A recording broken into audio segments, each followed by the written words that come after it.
Hi, it's me again, 12 Vlog. For today video, nagkita rin kami ng aking bestie noong high school. Hindi na rin kasi tulad ang dati nung high school kami na anytime, anywhere, pwede kami magkikita. Pero ngayon, kanya-kanya na kami ng career. Busy na sa work, may kanya-kanya rin ginagawa sa buhay. Kaya mahirap na rin talaga makikita. Kailangan talagang i-schedule. Pero sana one day magkaroon ng reunion ang batch namin para magkita-kita lahat, no? Kung sino talaga yung manang nagbago o hindi. Para talagang walang nagbago, no? Career lang.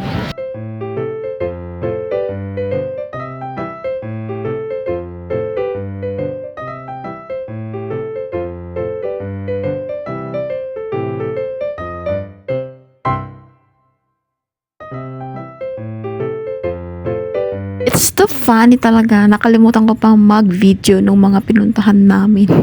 Yun pa talaga yung mga nakalimutan ko, yung mga magaganda namin pinuntahan. Pero okay na to. At least merong video nakasama ang aking bestie na si Sheena. So, next schedule natin sa Ilocos Zoo para lahat ng batch ay pumunta. At wala na ring rason para hindi makapunta. Kung may mga pamilya kayo, isama nyo na.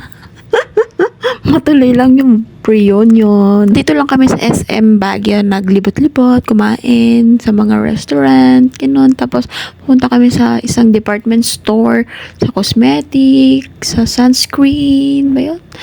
Or sa mga bags, gano'n. Sobrang gaganda talaga ng mga bag ko. And super thank you talaga sa binigay mong lipstick, donuts, at sa yung time. I love it.